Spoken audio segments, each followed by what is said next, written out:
Hello everyone and welcome to Dear Shadeen, our first iWay advice series. So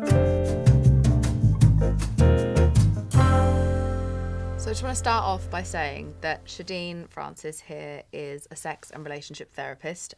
We put out questions to our social media of questions that people might have about their relationships or sex. And so now I'm going to ask Shadeen. Dear Shadeen, my boyfriend and I have been together for over 7 years. When we first met, we were quite adventurous in the bedroom and couldn't keep our hands off each other. As time has gone by, the fire has slowly but surely fizzled out. And now I'm lucky if we even get intimate once a month. I get really sad thinking that there isn't any passion in our relationship anymore, which ends up putting more pressure on us and making things worse. I love him very much and I'm sure he does too, but I don't feel sexy and I've lost my confidence to initiate anything. I'm at a loss as to what to do to reignite our spark and would love some advice. So I heard a few things in there, right? First, there was a lot of passion and excitement in the beginning. Things have changed somehow over time. And then a loss of confidence, right? Feeling not so great about ourselves. And sometimes that happens when we're like not having sex anymore, when we're not feeling like our partner is interested in us anymore. I think an important piece of that, though, is around initiation, right? That it's really easy for us to lose our confidence when we aren't willing to really be vulnerable and put ourselves in a position to really ask for what we want. And so I'm really curious, for this particular person, what were they doing before that was keeping the spark alive, right? We don't have to reinvent the wheel around reigniting things, right? What were they doing before that was creating that sense of passion, that sense of adventure? So I've heard... well, he's a comedian, so should we be listening to him? But we will now. A comedian called Brett Goldstein was suggesting that perhaps we are more sexual at the beginning than we are later because you don't know anyone and there's less vulnerability at the beginning. Like, this person hasn't seen you cry during the first 5 minutes of Up. This person hasn't seen you in your lowest moments. And I think especially when you live with someone or you're with someone for a long time, you get to know them really well.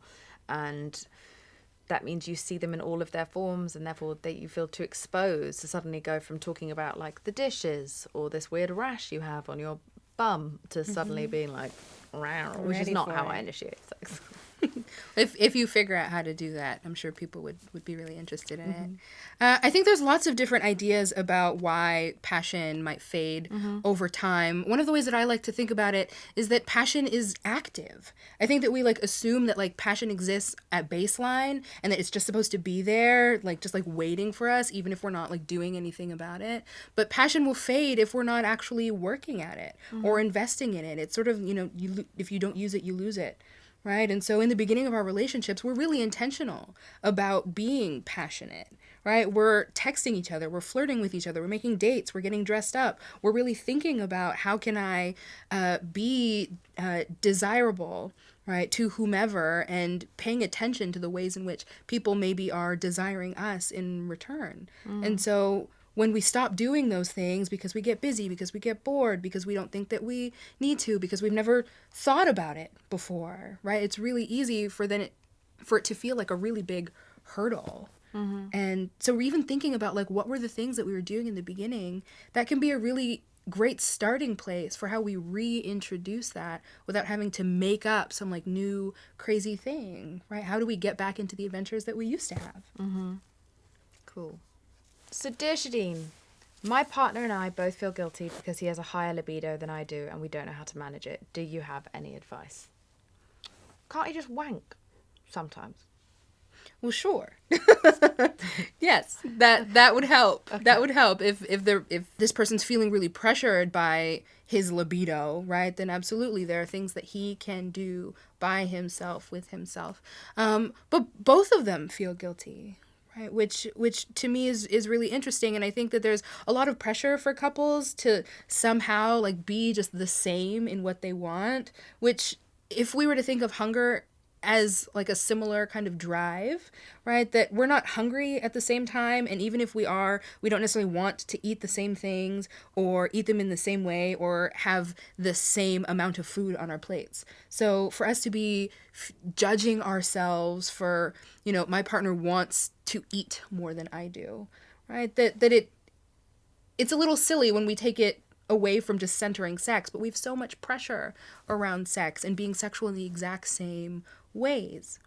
If we can give ourselves permission just at baseline to want what we want, then we can also acknowledge that this is true in most relationships. So it's basically sometimes you need to go off and have a little snack. Yeah, right. You're hungrier than I am. That would be really helpful. Have a little snack in the bathroom. And if the person who's saying, like, I actually really would love for you to eat with me more, I'd really love for you to join me, figuring out ways that feel lower pressure or that don't feel like... feed them the snack. Right. You know what I mean? Right. And so maybe I watch you eat. Maybe I join you while you're eating. Maybe, I send you menus or, pictures of food. Right? Like, love this analogy, yeah. Right? Ways that I love to eat. So, right, that ways that we can participate and really share the experience with each other without feeling pressured to, like, have to be penetrated or have to be naked or have to, really perform sex in the way you want it as often as you want it just because you want it. Oh, you're so fucking great.